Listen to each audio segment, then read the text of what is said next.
Benvinguts i benvingudes a la 15ª edició del curs de Derechos Socials del Observatorio DESC. Como sabéis, el curso en castellano porque habitualmente se apunta gente de América Latina, de países que hablan castellano, por la versión esta híbrida online presencial, que a su vez nos genera también, ¿no?, como problemas logísticos, pero esperemos que funcione todo bien.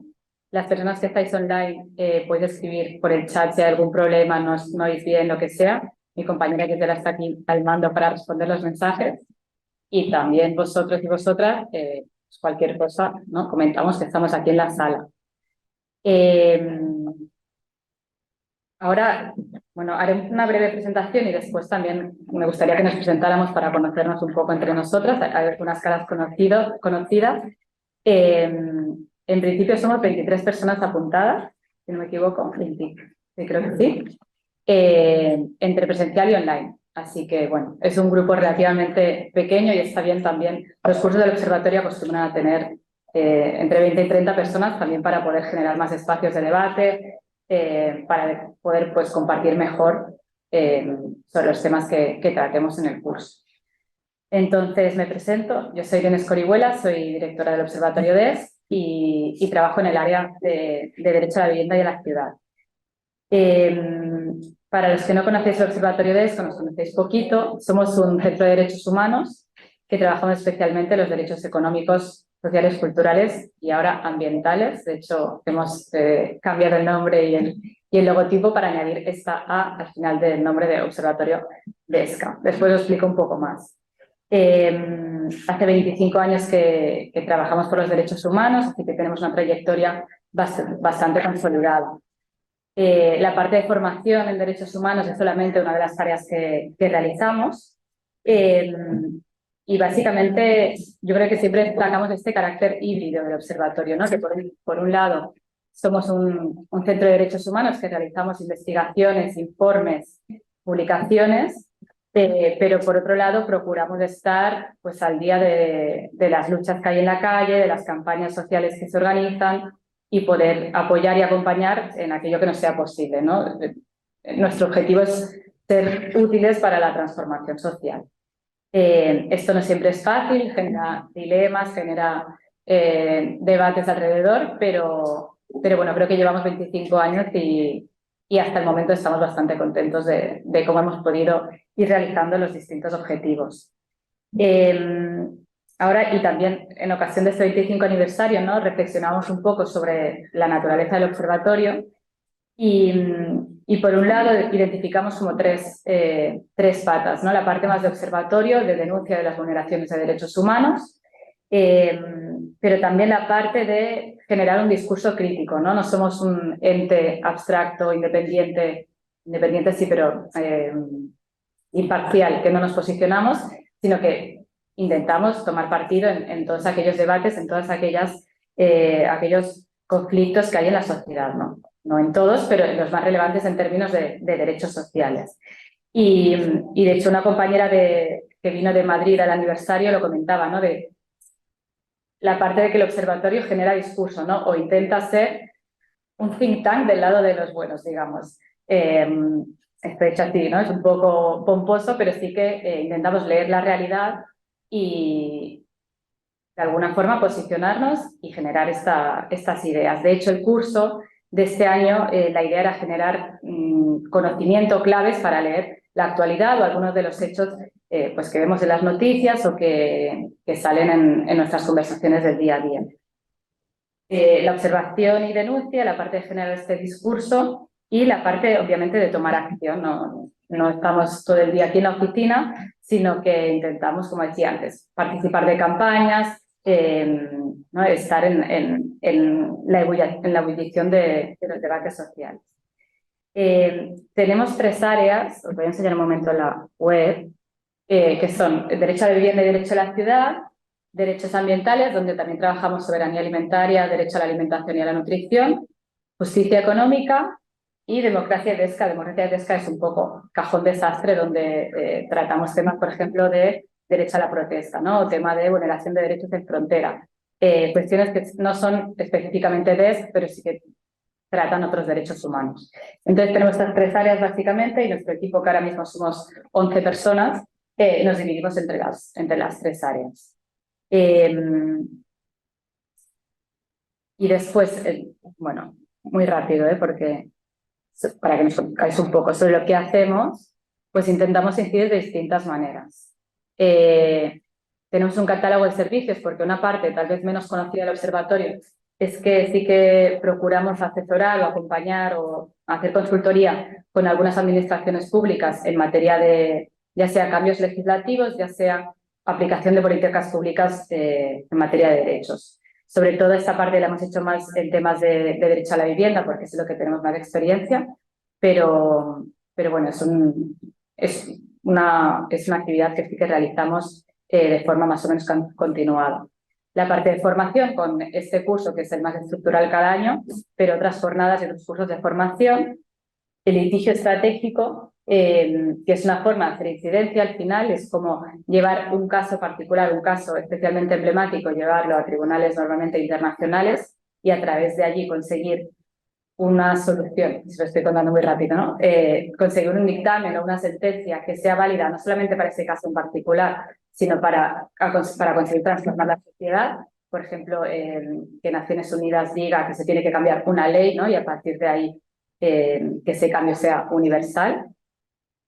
La parte de publicaciones e investigación, la parte de gestión de proyectos y jornadas más de difusión y sensibilización. Vale. Dicho esto, para también partir de esta actualidad que estaba diciendo, ¿no?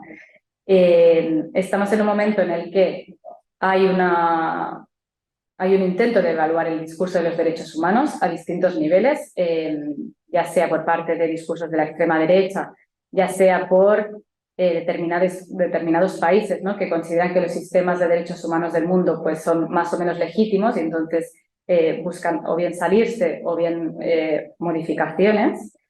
Y por otro lado, estamos en un momento también de reflujo de las movilizaciones. Obviamente hay movimientos sociales fuertes, pero no hay una fuerza en la calle capaz de tener un movimiento transformador muy fuerte hacia algunos temas, ¿no? Entonces, en este contexto, porque obviamente el observatorio, cuando más en la actualidad hemos estado, ha sido cuando sí ha habido este movimiento y cuando sí ha habido esta efervescencia en las calles, ¿no? En un contexto así, consideramos pues que tenemos que redoblar los esfuerzos y seguir trabajando para garantizar los derechos, para que se realicen y también para ampliarlos. Y aquí algunos de los temas clave algunos de los cuales trataremos en el curso, ¿no? Está por un lado toda la cuestión de los derechos ambientales, de la justicia climática, pero que va un poco más allá.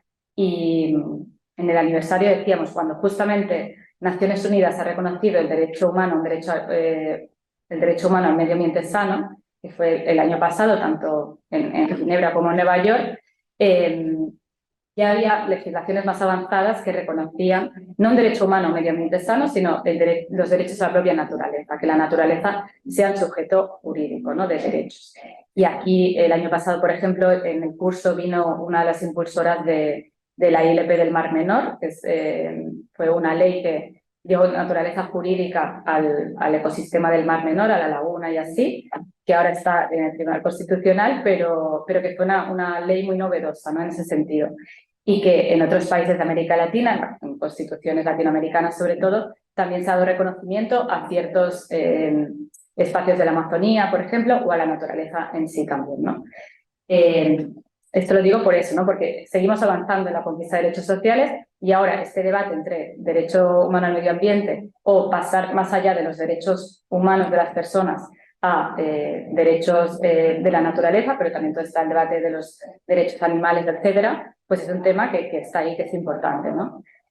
Y después otro de los temas como más emergentes, digamos, es todo el tema de los cuidados, que sí que abordamos en una sesión del curso y que nos parece interesante porque es un derecho social clave también desde la perspectiva feminista, ¿no? De cómo los cuidados se constituyen como un derecho reconocido, cómo esto implica que desde los poderes públicos se tiene que cubrir o no, ¿no? ¿Qué estructuras se generan para garantizar este derecho? Todo este tema también nos parece interesante y sí que lo abordamos en una de las sesiones del curso. Entonces, el programa, sabéis que pasando al programa, sabéis que se divide en 3 bloques. El primer bloque lo hemos denominado sobre la transición ecosocial. Al final es como el fenómeno de fondo que nos afecta a todas nuestras vidas, no más allá de la transición ecológica que va a pasar sí o sí, cómo le damos un enfoque social, ¿no? Y aquí es un debate interesante sobre el que es importante posicionarse y ver cómo podemos generar algunas ideas, cómo nos podemos organizar, etcétera. Y en este bloque tenemos Gisela, que ella hará las 2 primeras sesiones sobre justicia climática, más genérica, ¿no? Para entrar un poco en el tema, y una segunda sobre las COP, sobre estos encuentros internacionales en los que los estados se comprometen a ciertos avances o no, ¿no? Bueno, ya veremos el balance crítico en la sección.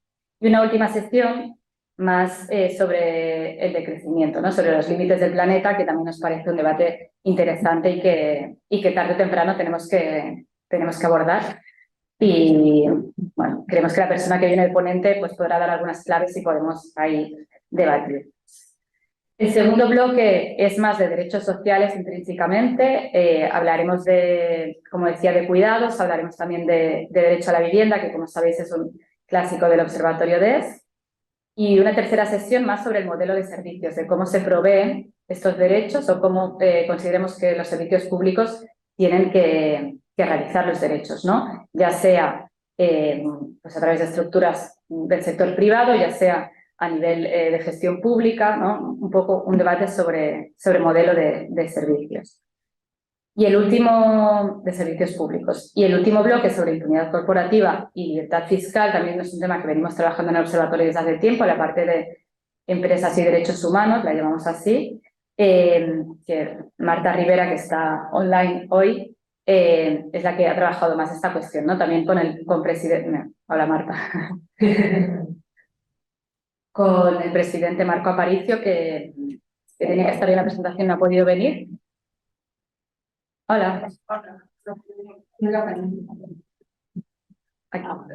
Vale, hay otro, sí.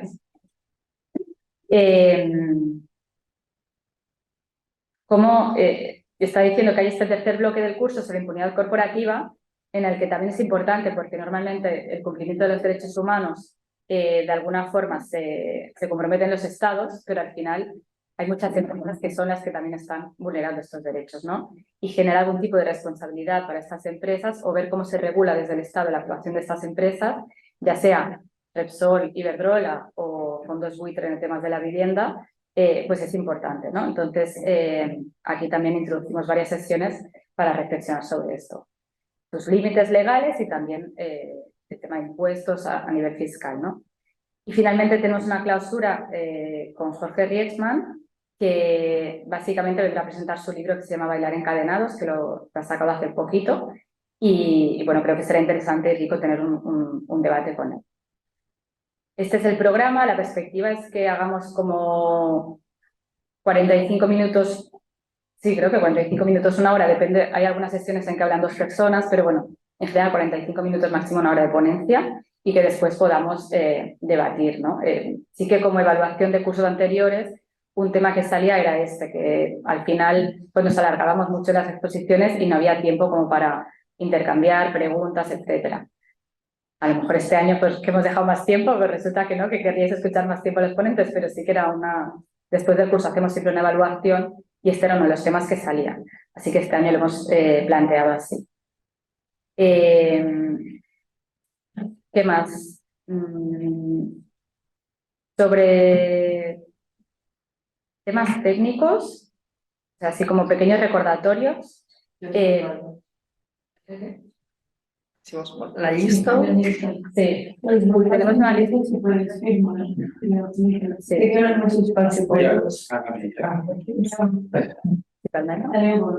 Sí.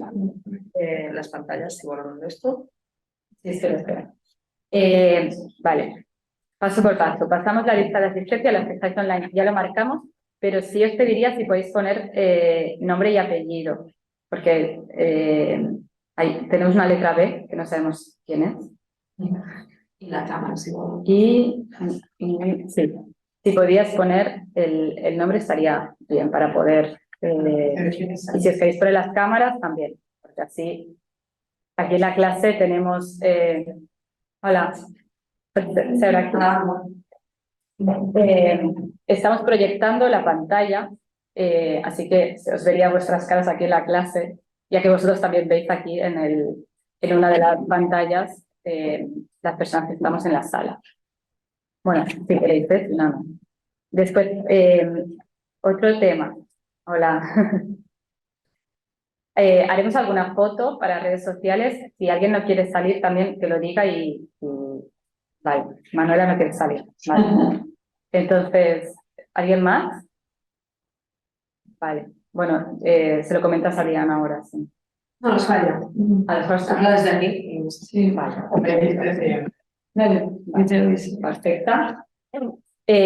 Aquí os hemos dejado la cuenta de Twitter y de Instagram y el hashtag que usaremos, ¿vale?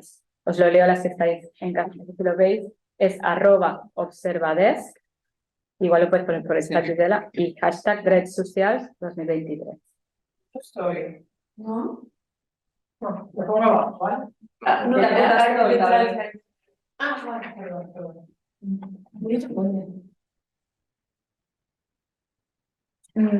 ¿Qué más? Sobre el horario, normalmente haremos de 6:30 a 8. No haremos pausa porque es solo 1 hora y media, entonces... pero bueno, si alguien quiere salir, perdonad las que estáis en casa, porque son cosas un poco logísticas de aquí. Si alguien quiere salir al baño, está ahí fuera, la puerta roja. También allí, bueno, aquí tenéis agua, tenéis publicaciones. Esto azul es una libreta si queréis usar, con hojas en blanco. La sala, usaremos esta sala habitualmente, excepto el 26 de octubre. Sí, Marta, ¿está mal yo confirmar dónde estará? No, pero lo comunicaremos cuando sepamos el lugar final. Vale, os lo decimos por correo. O sea, el 26 de octubre no será aquí, el resto de días sí. No sé si todos conocéis ECOS. Este es un espacio cooperativo que compartimos varias entidades, organizaciones sociales, cooperativas. Entonces, habitualmente hay varias gente trabajando, así que sí que os pedimos que cuando salgamos, por ejemplo, o antes de entrar, intentar hacer un poco de silencio porque hay gente que está trabajando. Básicamente, como decía, entidades de la economía social, tenemos distintas oficinas, distintas salas, aquí en las plantas de arriba también. Intentamos hacer intercooperación, entonces colaboramos con otras cooperativas. Si os queréis dar una vuelta, arriba tenemos una terraza también, así que bueno, invitados de la casa, esta es vuestra casa. Las fechas sabéis que son martes y jueves, excepto el día 31 de octubre, que es la castañada, Halloween, y lo hemos cambiado al lunes 30, para que no, bueno, porque era una fecha complicada. Sí, vamos. Sí que lo anunciamos en la web, sí, porque pensamos que era un día difícil para estas horas, ¿no? Para estar aquí. Después, la clave Wi-Fi está ahí. El 12 tampoco, ¿eh? El 12 tampoco hay clase. Exacto, el 12 de octubre tampoco hay clase. Ese día lo saltamos. No lo cambiamos, sino que lo saltamos. La clave Wi-Fi está aquí. Si alguien la quiere, bueno, la puedes coger o Berta la puedes compartir. Berta está de práctica, entonces también se está apoyando con el curso. No sé si todos habéis podido acceder al Moodle ya, a la aula virtual, ¿no? Vale. ¿Cuándo la rebut? Com? ¿Cuándo la Crec que sí, no? rebut? Jo em dones Sí, d'alta? tengo dos correos con un documento donde hay las instrucciones para el modelo. ¿Nadie ha podido entrar? al Moodle? Yo no Sí. me rebut. Ah, yo pues Tampoco yo está mucho no grave. pienso. No, jo era que tenia pendent un par de baixa i aleshores no em vaig apuntar ahir. vale, sí. es per això, ho arreglem després. Bueno, intentaremos, si no, volvemos a mandar el correo, Berta, para... Sí, sé que en el correo que os han mandado los tres que os habéis inscrito, los últimos, no está el documento y después lo he vuelto a responder. Va, que estaba adjunté un documento que no lo había firmado. Sí, exacto. Sí. Bueno, si no, lo volvemos a mandar, no importa. La idea es que en este Moodle podamos subir tanto materiales de las sesiones como las sesiones grabadas también. Están grabadas también. Hay alguna persona que nos ha dicho que no podía como asistir algunos días, entonces, bueno, siempre las subimos para que si saltáis alguna sesión o lo que sea, la podáis recuperar. Certificados de asistencia, alguna persona nos ha preguntado, normalmente es con el 80% de la asistencia podemos emitirlos, así que si lo necesitáis nos lo comentáis y lo hacemos. ¿Y qué más? Yo creo que ya está, así a nivel logístico. Si queréis podemos hacer una ronda de presentaciones, podéis decir vuestro nombre, a qué os dedicáis y brevemente. Y si formáis parte de alguna organización y por qué os habéis apuntado al curso, qué expectativas tenéis, qué esperáis encontrar. ¿Queréis que empecemos por las que estáis online? Siempre os dejamos las últimas. Sí, venga, ¿quién se anima? Venga. Puedo empezar yo. ¿Me oís bien? Vale, pues yo soy Rosina, hola, y soy técnica del Consell Nacional de Joventut de Cataluña.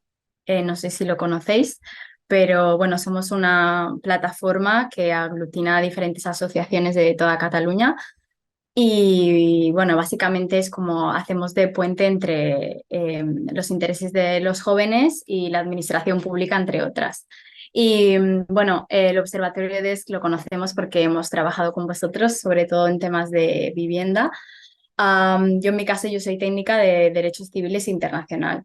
Y bueno, muchos de los temas que se va a tratar aquí pues me interesan porque es básicamente de lo que se trata mi trabajo. Y bueno, y tengo muchas ganas a ver de lo que vayamos a aprender aquí. Y hola a todas y a todos. Muchas gracias, Rosina, bienvenida. Y nada, encantada de saludarte. Sé que conocemos a varios compañeros del Consell, así que un placer. No sé si Mar, ¿quieres presentarte? Vale, jo soy Mar, també soc del CNJC, soc la directora de programes y bueno, los motivos sería repetir lo que ha dicho Rosina, así que sí. Una buena representación, no? del Consell. Muy bien, doncs benvinguda. Había una persona que se ha ido, ¿no? La de la letra B. Bueno, pues empezamos aquí en la sala. En realidad, ¿sí? ¿Quieres empezar tú? ¿Sí? Vale, yo soy Laia y nada, bueno, que expectativas sobre todo el tema medioambiental y un poco, pues bueno, aprender a ver de qué va, ¿no? Como que ya tengo bastante formación en varias cosas, pero esta parte no la tengo muy por la mano. Ya no me repito más, ¿eh? Vale, no. Sí, ahora sí. Vale. Sí, no sé si queréis mover. Este es el micrófono. Vale. No sé hasta dónde va a llegar, pero... Bueno, jo em dic Berta, estic gestionant un màster en Drets Humans, de Filosofia, Política i Economia, i res de l'estic de pràctiques amb l'Observatori DESC, que he començat fa poc, però ha sigut començament intens, o sigui que, bueno, ja està. I bueno, sí, com a interessos, m'agrada bastant el tema aquest de drets humans en intersecció amb drets mediambientals. Llavors crec que és molt interessant com a enfoc també. Venga, va, te toca a ti. Bueno, yo me llamo Nerea y estudié educación social, aunque no ejerzo, tengo otra profesión ahora mismo y vengo un poco a reciclarme y a aprender de todo porque me llega un montón de información por todas partes y siento que me he apartado mucho de estar informada de lo que pasa en materia de derechos humanos, de justicia climática, de un montón de cosas, ¿no? Y con tanto información digital me vuelvo loca y había visto hacía años que estaba este curso, nunca podía venir y bueno, ahora estoy aquí. Este es el tema. Gracias. No, no hace falta, ¿eh? Sí, para escuchar. Sí, ¿no? Parece potente, ¿no? Sí, sí, es bastante.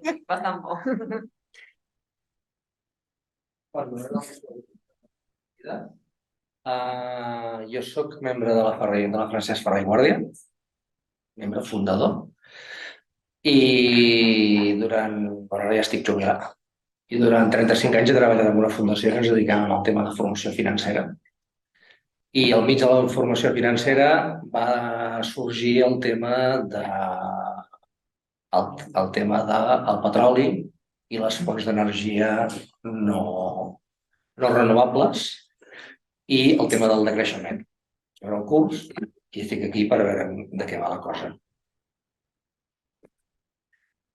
Molt bé. Tenim el Giacomo, no?, que parlarà bé en aquesta sessió. Sí, de creixement. També vaig estar 3 anys treballant al Consell Nacional de la Joventut. I vull estendre joventut. Doncs jo sóc l'Enric Aragonès, jo vaig ser secretari del CNJC i de formació soc profe de música, però ara estic treballant, soc director de l'Aliança Educació 360, que és una plataforma d'ajuntaments, centres educatius, entitats i grups de recerca, diguéssim, així com a l'engròs per fer incidència política per garantir el dret a l'educació més enllà de l'escolarització obligatòria, i soc portaveu del Sindicat de Llogateres de Catalunya. O sigui, com que tinc una mica aquest doble barret i doble interès. I m'estava pensant si apuntar-me al curs o no, i he de dir que el cap de setmana passat va ser aniversari de l'Observatori d'ES, que es va fer un bingo musical, el vaig guanyar jo i el premi d'aquest curs. O sigui que aquest va ser bastant el detonant que estigui aquí. Se acaba de conectar Facundo, que es un compañero de Argentina. Entonces, igual, volvemos al castellano. Y no sé, Facundo, si te quieres presentar, estamos diciendo nombre, a qué nos dedicamos y interés en el curso. Hola, buenas. Buenas tardes allá, buen mediodía acá. Soy Facundo, presido una organización que se llama Centro de Estrategias de Acción por la Igualdad. Es una organización que trabaja temas vinculados a discusiones urbanas, problemáticas del hábitat popular, discusiones también ambientales. Estoy desde hace unos meses representando a HIC, la Coalición Internacional del Hábitat, como representante al Consejo Global por parte de Latinoamérica. Y bueno, mi interés por el curso ya lo vengo individualizando ya hace unos años y no venía pudiendo participar y ahora intenté hacerme un hueco. Acá es la carga de 2 veces por semana al mediodía, es un poco complicado organizarse, pero intentaremos poder estar al día con todo lo que vayan comunicando, informando, difundiendo. Perfecto, muchas gracias, Facundo. A ver si lo podemos sostener. Estamos haciendo las presentaciones en la sala, entonces no sé. Sí. Mi nombre es Nuria, soy estudiante de Relaciones Internacionales y acabando. Igual si hablas un poquito más alto, no sé si se oye bien. Sí, perdón. Digo que mi nombre es Nuria, soy estudiante de Relaciones Internacionales y estoy acabando justamente mi TFG va sobre desigualdades globales y de crecimiento. Así que, bueno, por esa parte, el primer bloque me interesa bastante. Siempre es bueno aprender más. Y también me gusta leer sobre ecofeminismo y sobre economía política feminista, así que el de los cuidados también es algo que me llama la atención. Gracias, bienvenida. Hola, me llamo Emanuela, soy de formación arquitecta y he complementado mi formación en el ámbito sociocomunitario. Y mis temas son la participación ciudadana, el derecho a la ciudad y a la vivienda y también temas de decrecimiento. Y como veo que cada vez el derecho a la ciudad se vincula también al derecho al territorio, porque creo que hay cosas que ya están asumidas en otra cara, he leído, pero me interesaba profundizar más en En ese aspecto sí que por eso me he apuntado al curso. Además, como ya hice lo del derecho al vivienda y también edición del derecho social de 2012, y los cursos de que me gustan porque me encuentro bien estructurados. Así que... Gracias, bienvenida.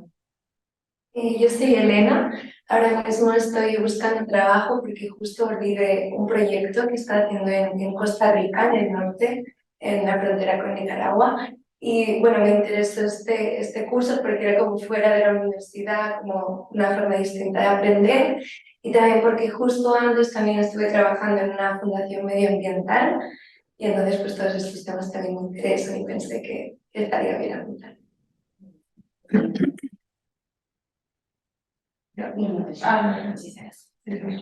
Pues jo em dic Núria, treballadora social de servei de patologia animal i agut de Benito a Sant Boi i bueno, també he fet pràctiques al servei de Hosting-Fers de primera llar de serveis socials Sant Joan de Déu i per això vull anar per aquí. Miro l'estic especialitzada en drogues i salut mental, però bueno, vull ampliar el meu camp de coneixement també a l'habitatge i bueno, per això estic aquí. Molt bé. Benvinguda també. Jo em dic Clàudia, jo treballo com a educadora en projectes de justícia global, llavors la majoria de projectes que fem sí que són temes relacionats amb sobirania alimentària, crisi ecosocial, una mica així, i també ho hem lligat una mica de interès personal.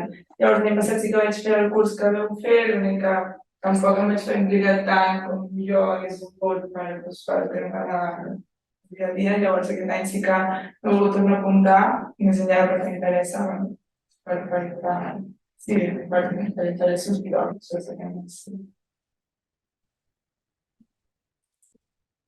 Las dos rimas. Si lo digo en castellano, sí, me acuerdo. Bueno, es igual, pero bueno. Yo soy Aina, soy bióloga marina y me apunto, o sea, me interesan mucho todos los temas tanto sociales más ecológicos. Y me propuso ella si quería apuntar una gente y dije, venga, pues vamos. Y nada, aquí estamos. Sin mínimo. Sin mínimo. Pues en realidad como yo soy Silvia.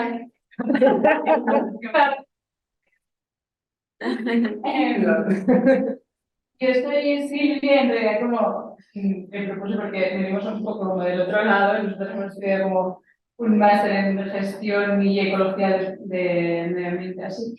Y siempre comentábamos que nos faltaba un poco la parte social de todo esto, que no tiene sentido si no tienes en cuenta como el contexto más allá de la, o sea, del medio ambiente. Y hasta también que justo el año pasado. Y este año encontré que como que la temática aún era como más similar a mis intereses y por eso.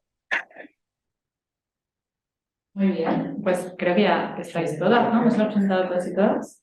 Sí. Vale. A ver, yo creo que va a dar mucho decir este curso porque, ¿no? Como hay muchos intereses cruzados y de hecho habéis mencionado varios temas, ¿no? El tema de los cuidados, el tema de vivienda, el tema de justicia climática, también muchas personas. Así que bueno, a ver si os parecen interesantes las sesiones. Y ya digo que la idea también es como repensar y debatir un poco entre todos y todas. Estuve discutiendo el programa del curso con la exdirectora del observatorio y me decía, antes cuando hacíamos los cursos había como una parte muy introductoria a qué eran los derechos humanos, ¿no? Como la parte más intrínseca de derechos. Y me decía, y estos años, como vais muy a saco, ya empezáis directamente con la transición ecosocial, que es un tema que la gente a veces ni sabe cómo aproximarse. Y pensé, bueno, pues en la primera sesión podemos hacer un poco más introductoria a nivel de derechos, aunque es verdad que después sí que como los contenidos son muy temáticos, ¿no? Y igual no, a ver cómo lo digo, igual entramos más en el contenido sin pensar tanto en cómo se estructura a nivel de derechos o a nivel de exigibilidad, ¿no? Porque un tema para nosotros importante es, una vez los derechos están reconocidos, ¿cómo podemos exigirlos para que no sean papel mojado? Entonces pensé, bueno, pues en la primera sesión podemos hacer un poco un planteamiento más de eso, de cómo están regulados los derechos humanos y cómo exigirlos. También es una parte que yo conozco más porque he trabajado más en incidencia, en tema de transición ecosocial me parece muy interesante, pero no lo conozco tanto, ¿no? Entonces, bueno, creo que voy a intentar exponer algunos puntos a nivel de reconocimiento de los derechos humanos y exigibilidad. Después, cuando termine, también me gustaría como complementar un poco, cuando las sesiones están cerradas, ¿no? Pero no sé, si por ejemplo algún día falla algún ponente, que normalmente no pasa, pero bueno, o de cara al año que viene o así, también como ahora habéis dicho los temas de interés, ¿no? Pero que después podemos comentar algún tema más que a lo mejor hubierais dicho, mira, este tema no está en el curso y nos hubiera gustado incorporarlo, ¿no? Como, bueno, alguna cuestión que creáis que se pueda como todavía tratar y que no esté enfocada dentro del curso. Después, una última cosa, los ponentes normalmente serán presenciales, pero si hay alguna persona, por ejemplo, estoy pensando en la sesión de cuidados, que son personas de América Latina, que la harán online. Pero bueno, que en principio intentaremos que la logística híbrida funcione lo mejor posible. ¿Vale? Entonces, bueno, o sea, antes de adentrarme en el tema de los derechos sociales, sí que nosotros ahora anualmente estamos haciendo un anuario de derechos sociales, analizando un poco qué pasa en el mundo con distintos derechos, ¿no? Y como para poner un poco en contexto este curso, el año pasado, bueno, las que estuvisteis lo sabéis, ¿no? Nos centramos mucho en derecho del territorio, también porque era un momento en que había muchas luchas a nivel de, pues por ejemplo, el tema de los Juegos Olímpicos que se iban a hacer aquí en el Pirineo catalán, ¿no? O el tema del Hard Rock, que era un proyecto urbanístico que se planteaba también. Y había como bastantes movimientos que estaban surgiendo. También todo el tema de la despoblación, de la España vaciada, de los conflictos que por supuesto existen en el sur global a nivel de territorio, de conflictos con empresas, extractivismo, etc. O sea que el año pasado fue un curso bastante centrado en este tema, que es muy amplio, pero que al final, ¿no?, era como bastante acotado. Y este año, como veis, pues hemos abierto un poco más y son 3 bloques un poco distintos. Entonces, como decía antes, la idea era un poco centrar en el contexto y pensar como algunas claves, ¿no? Y en este anuario de derechos sociales yo empezaba diciendo en la introducción, bueno, en 2022 hemos tenido y seguimos teniendo, ¿no?, la guerra en Ucrania, el aumento del coste de la vida, inflación, distintas medidas que se han tomado para mitigar esto, ya sea aquí en España, ¿no?, el salario mínimo interprofesional, el tope del 2% en los alquileres, la rebaja del IVA en alimentos, gas, electricidad, etcétera, revalorización de las pensiones, como que ha habido situaciones económicas complejas, pero también ha habido medidas, ¿no?, que se han intentado poner para paliar esto, ¿no?, que al final, pues obviamente las situaciones de vulnerabilidad son muchas, pero que sí que ha habido como un movimiento por parte de los poderes públicos, al menos para intentarlo frenar o mitigar. Después, al mismo tiempo, ¿no?, más allá de este nivel de vida adecuada, porque al final cuando hablamos de derechos sociales lo que intentan es tener, de hecho, en las declaraciones universales lo que se recoge es derecho a nivel de vida adecuado, ¿no? Y esto se traduce en tener, pues, acceso a alimentación, a vivienda, a sanidad, etcétera, ¿no? Pero como el derecho es el derecho a tener un nivel de vida adecuado, al cual es imposible llegar si hay, pues, toda esta situación macroeconómica compleja, ¿no?, y que ahoga las economías de los hogares. Después, por otro lado, ¿no?, y este es un tema que no trabajamos, aunque sí que nos preocupa mucho, está el ascenso de la extrema derecha. En España sabéis que en Castilla y León pues hubo, ¿no?, como el primer gobierno autonómico con 3 consejerías que llevaba Vox como partido de extrema derecha. Meloni en Italia, aquí que está Facundo, ¿no?, tenéis ahí todo el fenómeno Milei que está también aquí cada día en prensa. O sea, toda esta temática que por supuesto amenaza los derechos sociales. Y después como 2 temas muy clave, ¿no? La agenda feminista muy fuerte en algunos países latinoamericanos desde hace algunos años, aquí también, ¿no?, y con leyes españolas que, bueno, que más o menos han generado muchísimos debates, pero que sí que han puesto el nivel legislativo bastante alto. Y después, como con 2 malas noticias hacia nivel global, la sentencia del Tribunal Supremo en relación con el aborto en Estados Unidos y la muerte en custodia policial de Mahsa Amini en Irán, os acordáis todos, ¿no? Y todas las revueltas que eso supuso en Irán, ¿no? Más allá de los derechos de las mujeres. Y finalmente todo el tema de cambio climático, que no entro porque ya lo tocaremos más en concreto. Pero bueno, este era como un poco el panorama que dibujamos a finales de 2022 y bueno, que desde el observatorio intentamos incidir de alguna manera u otra. Esto lo tenemos publicado en el anuario, pero no tenemos las copias y os las traeremos. Lo subiremos en el Moodle porque sí que lo tenemos online y a pequeña cuña publicitaria, aquí tenemos también algunas publicaciones que os las podéis llevar, pero bueno, lo que me refiero es que a lo largo, o sea, que partimos como de esta base más o menos política y que os iremos como aportando algunas documentaciones, ya sea en el Moodle, ya sea en papel. Para los que estáis online, pues lo colgaremos en el Moodle, o si Mar o Rosina pasáis por aquí algún día, pues también las tendréis disponibles. Entonces, más lo que me refería como el sistema de Naciones Unidas, pues un poco un resumen. De hecho, esto lo hicimos hace poco en la reunión estratégica de equipo del observatorio, porque al final, no, como todos trabajamos derechos humanos, pero cada uno muy especializado en sus temas, y creo que es importante como tener este marco general. Sabéis que básicamente como el derecho internacional de los derechos humanos, que lo llamamos así, no es como un tipo de derecho al final, diríamos que nace con la Declaración Universal de Derechos Humanos de 1948, por tanto hace 75 años, ¿no? Y justamente pues están celebrando como distintos eventos de reflexión sobre lo que decía antes, ¿no? Sobre los sistemas de derechos humanos, sobre su gobernanza, sobre la participación de la sociedad civil, etcétera. Y este es un debate que no hemos tenido aquí y que igual después podemos abrir y comentar, ¿no? Pero cómo para nosotros es como fundamental que existan los sistemas internacionales de derechos humanos, es decir, Naciones Unidas y los distintos sistemas regionales. Existe Naciones Unidas a nivel global y después el sistema interamericano, que es muy potente y que ha sido faro en muchas decisiones que se han ido tomando a nivel de la Corte Interamericana de Derechos Humanos. Después tenemos el sistema europeo, que ahora entraré un poco más, y el sistema africano, que está, bueno, que también más o menos funciona. A nivel de Asia no existe, justamente se está trabajando en los últimos años en un sistema regional, ¿no? También, bueno, iba a decir, Asia es muy diversa, todos los continentes lo son, ¿no?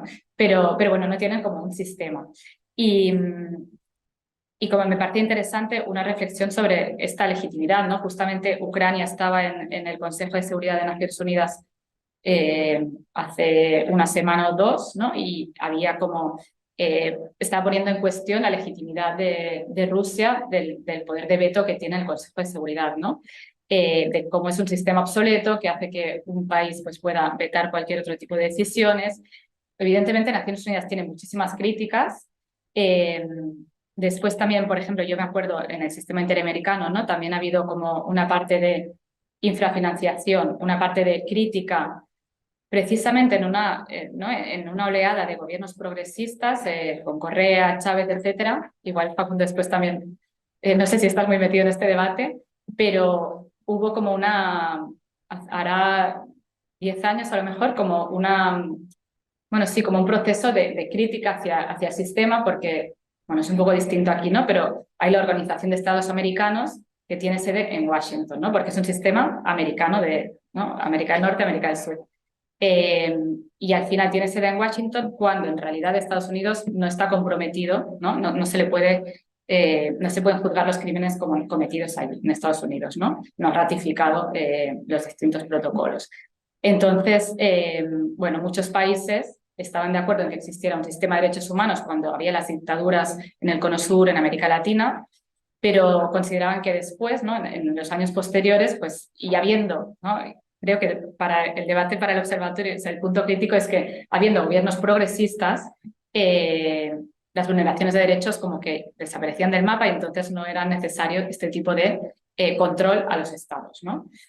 Y entonces, bueno, se estuvo debatiendo sobre una reforma del sistema, bueno, y sobre su legitimidad.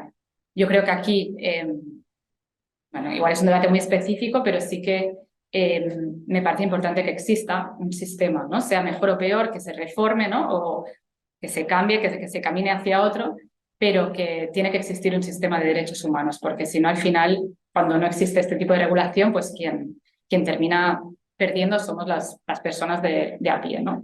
Entonces, bueno, creo que esa forma de deslegitimación pasó, o ya, bueno, yo no he oído, ¿no? que se entrara tanto, pero sí que Naciones Unidas lleva muchos años, ¿no? Como con cuestionamiento, todo el tema de la financiación, del rol de las empresas entre Naciones Unidas, ¿no? De hecho, el tema de, como decía, de empresas y derechos humanos es una constante incluso dentro de Naciones Unidas, ¿no? Del poder que tiene este poder corporativo por parte de las empresas. Entonces, vuelvo a la Declaración Universal de Derechos Humanos, ¿vale? En esta declaración se recogían todos los derechos humanos, no todos porque es del año 48, ¿no? Y derechos como más recientes que se han reconocido no están incorporados aquí, ya sea, por ejemplo, temas de cuidados, de renta básica, por ejemplo, derechos digitales, ¿no? Todos estos derechos más emergentes, derecho a la ciudad, ¿no? Como derechos que se han ido constituyendo más tarde, no están reconocidos a nivel de la declaración. Una declaración significa que no es vinculante para los estados, o sea que tiene su poder político, tiene un poder simbólico, pero que no, los estados que la firman no se comprometen de una forma tan estricta. Y para que sí que existiera este compromiso se crearon a posteriori dos pactos, el Pacto Internacional de Derechos Civiles y Políticos y el Pacto Internacional de Derechos Económicos, Sociales y Culturales, el PIDES, que trata, pues eso, ¿no? Como los DES o DESCA ahora. De hecho, existen dos pactos, existe una declaración en el 48, después de la Segunda Guerra Mundial, y existen dos pactos en el 66, en plena Guerra Fría. Normalmente esto lo explican porque, bueno, pues por el contexto político, ¿no? Porque los países del bloque occidental priorizaban en ese momento derechos civiles y políticos, pues libertad de expresión, derecho a que no haya torturas, derecho a la vida, libertad de prensa, y el bloque soviético, digamos, ponía más énfasis en los derechos sociales, ¿no? Trabajo, vivienda, alimentación. Y no era un momento como para ponerse de acuerdo los distintos estados, los distintos bloques, y se conformaron estos dos pactos, ya digo, en los mismos años, en la década de los 60. A día de hoy los dos pactos están ratificados por la práctica totalidad de los estados del mundo, o sea, ya no existe como esa división, pero sí que en su momento, ¿no? Como se crearon estos dos pactos. Después, a nivel de Naciones Unidas, existen muchos otros convenios contra la tortura, contra la discriminación racial, por los derechos de las mujeres, de las personas, de los niños y niñas, de adolescentes, bueno, muchísimos otros convenios o pactos que sí que han firmado y ratificado los estados y a los que se ven sometidos. Entonces, esto de alguna forma son como el derecho internacional de los derechos humanos, ¿no? Como los distintos tratados. Después, muchos de ellos, 8 de ellos, tienen comités para supervisarlos. O sea, una cosa es que, ¿no? Como siempre, una cosa es que haya una ley y otra cosa es que haya un tribunal que se dedique a supervisar que esa ley se cumpla. En este caso, en Naciones Unidas son comités con expertos internacionales. Se dice que es un sistema cuasi judicial, porque no son jueces, ¿no? Entonces, esto en algunas ocasiones genera debates sobre su vinculatoriedad o no, es decir, las decisiones que toman estos comités que supervisan los pactos, hasta qué punto son vinculantes para los estados o no. Pero bueno, sí, al final muchos de ellos tienen protocolos que permiten, no sé, estoy yendo un poco rápido porque como el lenguaje es complejo. Existen los convenios, existen los comités que los supervisan y existen unos protocolos mediante los cuales las personas que viven en los estados que han ratificado estos pactos y estos protocolos pueden presentar quejas. Es decir, si España ha firmado la Convención contra la Discriminación Racial y el protocolo que permite que los ciudadanos presentemos quejas, tú puedes ir ante este Comité de Naciones Unidas y decir se me ha vulnerado, ¿no? O he sufrido una discriminación, repárame, ¿no? O el comité lo entra a considerar. O en temas de discapacidad, en temas de infancia, en temas de DESC. Aquí ha sido interesante, en España hemos sido pioneros ante el Comité DESC a presentar, de hecho, la gente del comité en Ginebra nos dice que están como hartos ya de recibir peticiones, quejas de ciudadanía española por vulneración del derecho a la vivienda, por desahucios, ¿no? Y de hecho ya hemos tenido 8 condenas a España por parte de este comité, ¿no? Sobre todo por desahucios sin alternativa habitacional, que es esto que obviamente sucede aquí a diario y en muchísimos países del mundo, pero contravienen lo que han firmado los países, ¿no? Entonces, pues el comité ha dictado estas decisiones hasta en 8 ocasiones. Después su cumplimiento o no es otro tema, ¿no? Que igual ya lo comento al final, pero bueno, a nivel internacional esto es importante. Como decía, existen estos pactos. Después también me parece como interesante distinguir entre, ¿no? A veces hablamos de Naciones Unidas y nos imaginamos la sede en Naciones Unidas, en Nueva York, porque es como la más conocida, pero son 2 esferas distintas. Existe la esfera más política, que es la Asamblea General de Naciones Unidas, que es la que tiene la sede en Nueva York, que es donde se habla de temas sobre todo de paz, conflictos, ¿no?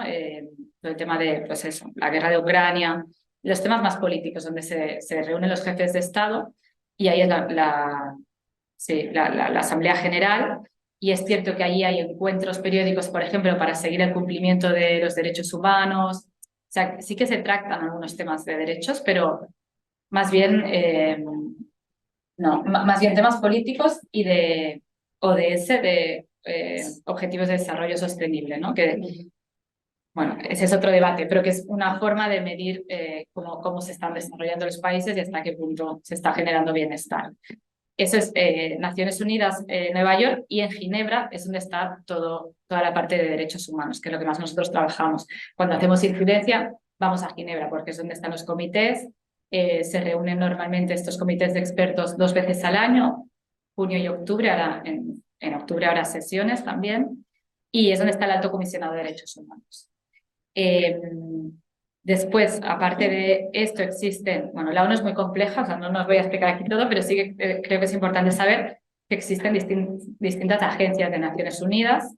En temas de vivienda existe ONU Habitat, por ejemplo, y estas agencias pues tratan distintos temas, ¿no? En el caso de ONU Habitat, vivienda y asentamientos humanos, bueno, hay varias. Y aquí, de nuevo, toda esta parte que decía antes de captura corporativa es muy fuerte, porque la legitimidad de estas agencias, bueno, y Facundo estuvo no hace mucho en un encuentro de ONU Habitat y lo pudo, ¿no? Bueno, pudo percibir la hostilidad con la que se trataba la sociedad civil. Pues estas agencias tienen financiación privada, ¿no? Entonces, aquí existe como un conflicto de intereses importantes, y este tema que decía antes de la gobernanza, de quién toma las decisiones, de cómo se trabaja en función de la financiación, pues se pone muy en, bueno, se nota muchísimo en el tema de las agencias. Después, ¿qué más? Siguiendo con el tema de los derechos humanos, aparte de estos comités, existen relatorías especiales, que seguro que también habéis oído hablar de ello, las relatorías especiales de Naciones Unidas, que las hay de muchísimos temas, de defensoras de derechos humanos, por el cambio climático, sí, en temas culturales, en temas de vivienda, ¿no? Estas relatorías también son personas expertas que no están a sueldo, o sea, simplemente se les pagan las dietas y lo que hacen son visitar países y emitir informes en varios temas, ¿no? Normalmente lo que se acostumbra a hacer es, pues sacan un llamado, ¿no? De decir, los próximos meses voy a realizar un informe sobre esta temática. A la sociedad civil que le interese nos podéis presentar, ¿no? Pues ponen algunas preguntas y nos podéis dar inputs para realizar estos informes. Y aparte de toda la información que se recibe, de todo el conocimiento que tienen los relatores, se hacen algunas visitas específicas y se publican estos informes que se presentan en Naciones Unidas. La verdad es que la visita de estos relatores es importante porque genera, ¿no? Como a nivel político, tiene una legitimidad que es interesante de aprovechar, y como organizaciones de derechos humanos, pues así lo hemos hecho, ¿no? Ya sea con relatores de vivienda o también ex relatores de vivienda, ya sea, por ejemplo, hubo visita oficial del relator de extrema pobreza hace un par de años, creo que en plena pandemia, y fue interesante porque, bueno, porque sí que puso de relieve, ¿no? Tema como las jornaleras en Huelva, ¿no? Algunas situaciones del mundo rural, pobreza también en las ciudades, obviamente. Son informes bastante potentes, depende también de quién es el relator, ¿no? Los hay más radicales, digamos, o más, ¿no? Bueno, menos mainstream, y los hay más, pues, con posturas más modestas. Pero bueno, es interesante siempre, ¿no? Cuando hacen estas visitas, porque realmente a nivel político es importante. Después los propios comités también hacen informes, también hacen visitas, aparte de los casos, ¿no? Aparte de resolver estas quejas de la ciudadanía por vulneraciones de derechos, también hacen toda esta tarea de informes, visitas, etcétera. Y hacen una cosa que también es importante cuando hacemos incidencia o a nivel de seguimiento de los derechos humanos, hacen exámenes periódicos los comités. Entonces, cada 5 años se van examinando los países por, ¿no? No sé si es por orden alfabético, entonces cada X le toca, por ejemplo, en esta sesión toca 10 países examinarse sobre DESC, ¿no? O sobre derechos de las mujeres. Entonces allí se plantean distintas preguntas que también la sociedad civil podemos hacerles llegar de forma previa. Y es un momento interesante porque yo estuve en el último examen a España del Comité DESC, que fue en 2018, ya pronto le va a volver a tocar. Entonces estás allí con los expertos y con el gobierno. El gobierno pues envía, en este caso todavía tenemos gobierno del PP, me parece, y mandó como distintos ministerios, ¿no? Pues DESC es un tema muy amplio, pues mandó gente del Ministerio de Justicia, del Ministerio de Educación, distintos, ¿no? En temas de vivienda no mandó a nadie, pero le hicieron preguntas interesantes y es un momento en el que tú puedes incidir con los distintos expertos y decirles, por ejemplo, en este momento, ¿no? Les dijimos, el tema de alquiler es un tema muy importante en España, ¿por qué no preguntáis sobre esto, ¿no? ¿Cómo se regula el mercado de alquiler? O tema de segregación escolar, exclusión en la sanidad universal, ¿no? Bueno, se plantean distintas preguntas que el Estado responde, realmente es un examen, y después el comité pues pone por escrito las conclusiones y las observaciones generales, ¿no? Las recomendaciones que realiza. Y al final, bueno, los estados pues hacen más o menos caso, pero sí que es una herramienta de incidencia, ¿no? Coger, pues Naciones Unidas ha dicho específicamente, ¿no? Que España tiene que hacer esto, es una herramienta útil. Estos exámenes los organizan los comités, pero también hay el examen periódico universal, que es un examen de todos los derechos que también se hace de forma periódica. Y en este caso no lo realizan los expertos, sino que es un examen que se realiza entre países. Es un poco extraño, pero la verdad es que los distintos países hacen preguntas a los otros países. Entonces, se ha intentado... Yo creo que hay una percepción de que en los últimos años el EPU se llama, ¿no? El examen periódico universal, se ha intentado como poner como darle mayor importancia a los exámenes que hacen los comités, porque se evitan los temas conflictivos, porque si por ejemplo sabes que, no sé, Finlandia te va a preguntar por la educación, tú le dices, bueno, ¿no? Es como España, ¿no? Pues no me preguntes sobre esto y yo no te preguntaré sobre salud mental. Entonces, como que existe ese juego que al final los estados controlarse entre ellos, digamos que no es lo mejor para los derechos humanos. Pero bueno, también es una forma de poder hacer incidencia. Entonces, allí en Ginebra pues hay como los representantes de los países y también desde las organizaciones sociales, aparte de que podemos exponer nuestras preocupaciones en distintos temas, se puede contactar, ¿no? Como a los representantes de los países y pedir, por favor, que pregunten sobre este tema, que es súper importante para España, que se pregunten sobre esto. Y al final lo mismo, se recogen las cuestiones, lo bueno es que son bastante concretas y se analiza la respuesta de los países. Los países pueden aceptar las preguntas o pueden directamente decir, esto no lo voy a hacer, ¿no? Pero lo bueno es que las que dicen que sí se comprometen, pues ya tienes ahí un compromiso de que España se ha comprometido a terminar con la brecha salarial entre hombres y mujeres en 2030, por ejemplo. Temas más o menos concretos. Esto a nivel general de Naciones Unidas. No sé si hasta aquí tenéis alguna pregunta. Perdona porque está siendo un poco denso. Sí, cuando tú dices pregunta a los estados, concretamente ¿a qué te refieres? ¿A quién? Es decir, ¿cuál es el nivel de proporción y a quién? ¿A quién preguntan? Sí. Preguntan al gobierno. Al gobierno. En realidad, cuando hablamos de derechos humanos, las obligaciones, la obligación final la tiene el gobierno central, pero eso no significa que a nivel local no bajen las responsabilidades. O sea, por ejemplo, si preguntan, bueno, no tanto en los exámenes, porque es más general, pero por ejemplo en las quejas por vulneración de derechos, cuando ha habido un desahucio, por ejemplo en Madrid, el Estado es quien recibe la queja, pero después quien tiene que responder en competencias, ¿no? Depende de las competencias cómo están distribuidas, pero es la Comunidad de Madrid en este caso, ¿no? Entonces, el Estado le pregunta a la Comunidad de Madrid, ¿qué vas a hacer para este caso de desahucio? ¿Tienes alternativa habitacional? Por ejemplo, Y en el caso de los exámenes, en el EPU, si preguntan a los representantes de España que están allí en ese momento, pero después esto se traslada obviamente al gobierno. Sí. No sé si te he respondido. Sí, no. ¿Tenéis otra preguntas o dudas? Vale. Entonces, a nivel de traslación de lo que sucede en Naciones Unidas a los países, aquí sí que, bueno, es un tema complejo y que justamente está en debate, ¿no? Porque han conseguido distintas, no son sentencias, porque como decía, no son jueces quienes las emiten, ¿no? Los comités son expertos, pero se llaman, bueno, dictámenes o decisiones de los órganos de Naciones Unidas. Después los países, ¿qué hacen con esto, no? Porque muchas veces no lo cumplen y no pasa nada, ¿no? Entonces, aquí también está un poco la debilidad del sistema de derechos humanos a nivel internacional, ¿no? Porque en el caso del Tribunal Europeo de Derechos Humanos y de la Corte Interamericana es otro tema porque sí que existe un seguimiento más exhaustivo, incluso hay, ¿no? sanciones, pero a nivel de Naciones Unidas esto no existe.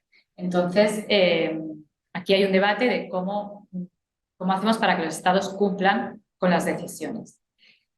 De hecho, es que en muchos países, y España es uno de ellos, no existe la forma, o sea, no hay como, a nivel jurídico se llama cauce procesal, es decir, cuando se emite esto, cómo llega, cómo se transpone en nuestra normativa, ¿no? Cómo, de alguna forma, tenemos un mecanismo para cumplir con esto, o sea, ¿a qué órgano? ¿Quién recibe esto? Porque normalmente quien lo recibe es el abogado del Estado que está en Ginebra y después llega aquí al gobierno, pero se pierden estos temas. O sea, como ¿cuál es el mecanismo de traslación de este tipo de decisiones? Y a nivel jurídico, ¿cómo aseguramos que esto sea obligatorio? ¿no? Porque sí que tenemos una ley de tratados, pero ahora sobre todo de tratados de derecho privado, tratados comerciales, por ejemplo, ¿no? Pero no tratados de derechos humanos. Entonces, una propuesta que hemos hecho desde la sociedad civil es que se modifique esta ley de tratados y que se incorpore aquí el cumplimiento de estas decisiones de Naciones Unidas, ¿no? Y que se establezca un cauce, ¿no? Como una forma de adoptar estas decisiones. De hecho, hay un caso emblemático este no fue un caso del Comité DESC, sino un caso de la CEDAW, que es el Comité contra la Violencia y la Discriminación de las Mujeres, en el que, bueno, el caso es bastante fuerte porque es una mujer se separó de su marido por violencia machista y ella no quería que el marido continuara teniendo visitas con la hija porque consideraba que era un peligro, ¿no? Entonces no se hizo ninguna medida de protección, el gobierno no le hizo caso y finalmente el padre mató a la hija, ¿no? Y esto ella lo llevó a la CEDAW, allí le dieron la razón y ella lo trajo a España y no se implementó de ninguna forma, ¿no? Entonces ella empezó todo un procedimiento jurídico que, bueno, 15 años después el Tribunal Supremo le dio la razón, entonces condenó a España a un resarcimiento pecuniario, ¿no? Como pagarle X dinero como reparación. Pero aparte que tantos años después la reparación, ¿no? Bueno, dejémoslo que es insuficiente. Ahí el Tribunal Supremo sí que estableció de que España tenía que haber cumplido con esta decisión que dictó Naciones Unidas, ¿no? Pero no lo había hecho. Entonces, como había habido un mal funcionamiento de la administración y por ello había que resarcir a la víctima. Pero esto fue en 2018 2018, creo, y desde entonces ha habido otras sentencias que han ido en la línea contraria. Ya sabéis que los tribunales en España tienen un sesgo conservador, ¿no? Por decirlo de alguna forma, pero bueno, en otros países ha sucedido igual, ¿no? Que cuesta mucho que estos dictámenes de Naciones Unidas se cumplan. Así que, bueno, estamos ahí empujando en distintos países para que, desde la sociedad civil, para que se dé cumplimiento y se establezca alguna forma de implementación de estas decisiones. Después, lo siento, Facundo, porque voy a hablar un poco de Europa, del sistema europeo de derechos humanos. Vale, voy a ir rápido. Sabéis que en Europa tenemos dos organismos distintos. Tenemos, por un lado, el Consejo de Europa, que es de Derechos Humanos, y por otro lado, la Unión Europea, cuyo objetivo no es cumplir con no es garantizar los derechos humanos, ¿no? Entonces, el Consejo de Europa sí que es como el sistema europeo de referencia en materia de derechos humanos, y existe el Convenio Europeo de Derechos Humanos de 1950. En este convenio solamente se recogen derechos civiles y políticos. Aquí no entran derechos económicos, sociales y culturales. Eso es, de nuevo, como os decía, en Naciones Unidas hay dos pactos distintos. En Europa también hay dos pactos distintos. Este convenio de 1950 y después hay la Carta Social Europea, que de hecho España, que es del año 96, se han hecho versiones revisadas y España no la ha ratificado hasta el año pasado, hasta hace 2 años, 2021. O sea que ha sido una gran demanda histórica y finalmente se ha ratificado ahora.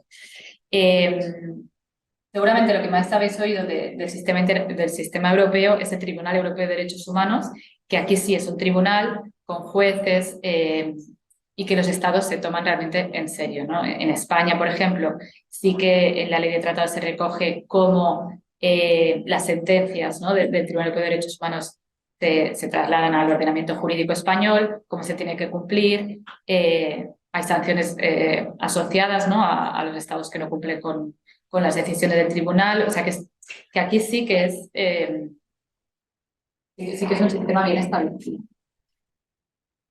Pero como decía, el Tribunal Europeo no trata temas de derechos sociales, aunque sí lo ha hecho de forma indirecta. Y lo primero que tenía que haber dicho en materia de derechos humanos es que todos los derechos humanos están interrelacionados y que ahora ya no existe como esta división, ¿no? Es verdad que nosotros llamamos observatorio y trabajamos los DES, pero que en realidad ya no existe esta división, que ya desde el año 93 está reconocido que todos los derechos tienen el mismo peso, y entonces se pueden vincular mucho. Y ante el Tribunal Europeo de Derechos Humanos sí que se han llegado casos de vivienda, pero también de pensiones, o sea, varios temas relacionándolos con otros derechos. Por ejemplo, el derecho a la vivienda pues, se vincula al derecho a la vida privada y familiar, el derecho a la intimidad, ¿no? El derecho a no sufrir tratos inhumanos y degradantes, que sería así, ¿no? Si te quedas sin hogar y tienes que vivir en la calle.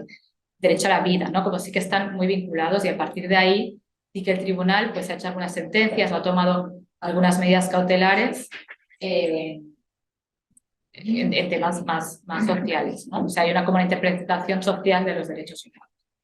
Pero después existe este otro comité de derechos sociales que os comentaba, al que recientemente se ha ratificado y se ha presentado como una primera queja sobre Cañada Real en Madrid, no sé si lo conocéis, que es como, bueno, ahora ya llevan más de 3 años sin electricidad en una zona, es una parte como muy pobre, con asentamientos, ¿no?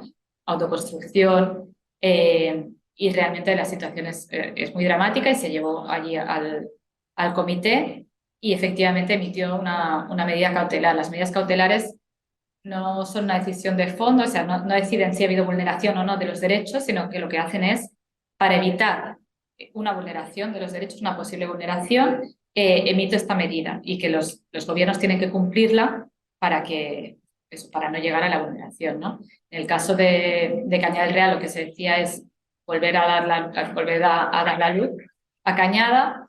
Casos, por ejemplo, de desahucio, pues lo que se dice es postergar el desahucio, ¿no? Que está pasado en diversas ocasiones aquí.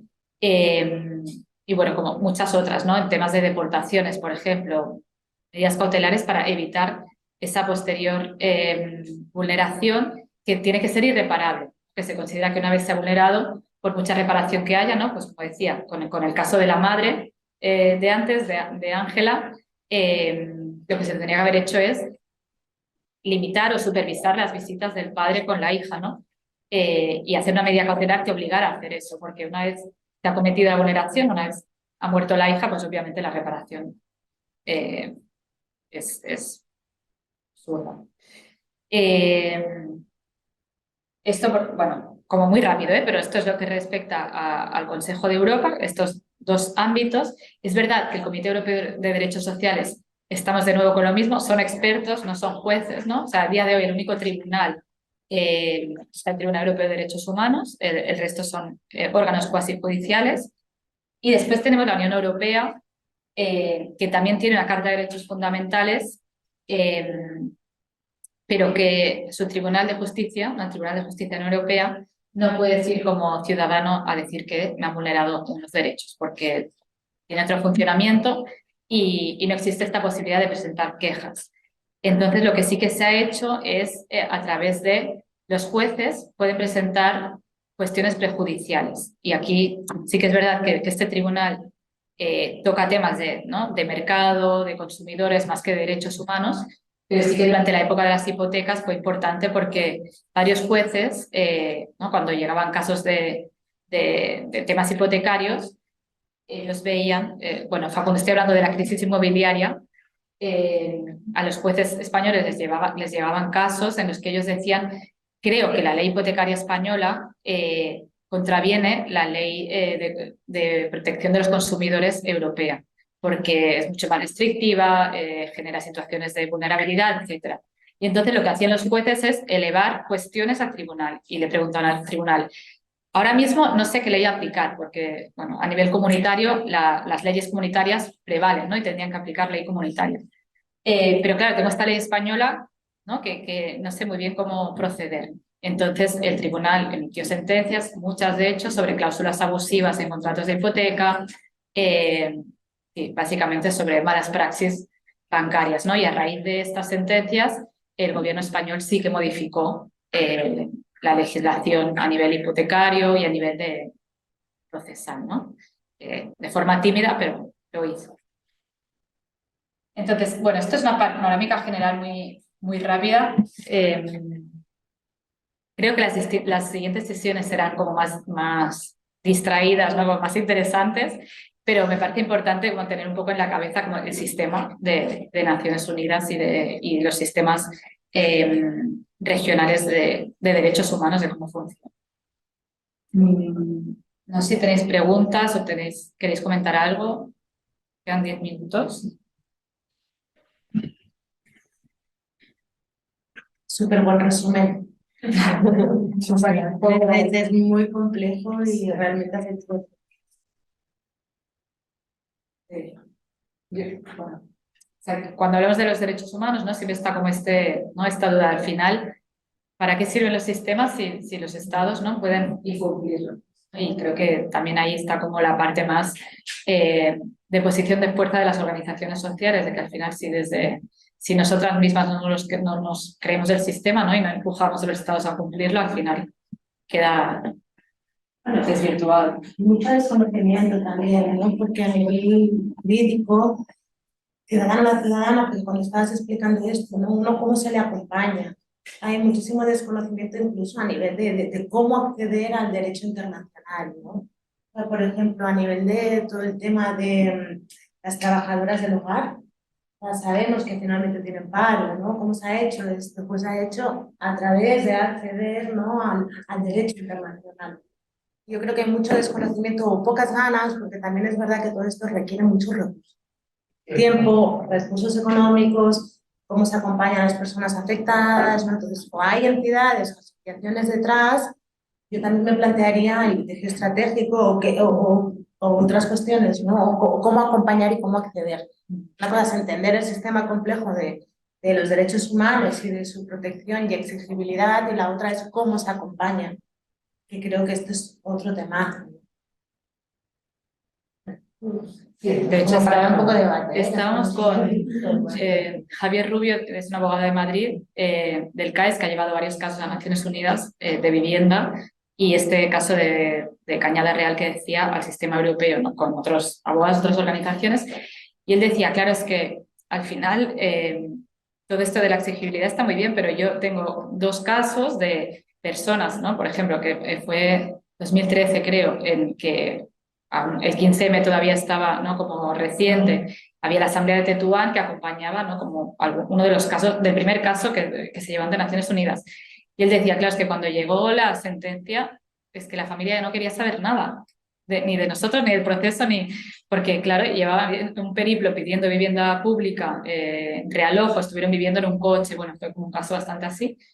Es que esta familia ya la hemos perdido por el camino, ¿no? Y realmente hay que ser, en el litigio estratégico, hay que ser como muy constante, acompañar muy bien a las familias y es perfectamente comprensible que estás en una situación de vulnerabilidad que no te apetece estar años y años siguiendo pasos. Sí.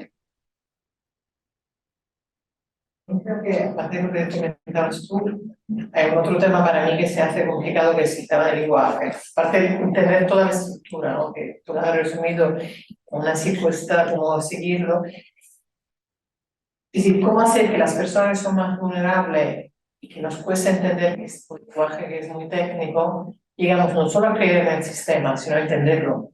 Eso es una cuestión que... Y la otra, pensando en el canal de derecho a la vivienda, ¿cómo se...? Sí, UN Habitat tiene mucho poder y está marcando mucha línea también de intervención a nivel macrourbanístico absolutamente poca, para decirlo, porque hay intereses privados que hay detrás, y un trabajo tan potente, tan importante como la de la relatoría, que siempre ha sido muy potente, pero no consigue tener interés. Es decir, que hay un choque de interés. Que ONU Habitat consigue financiación privada, que es decir, y la relatoría.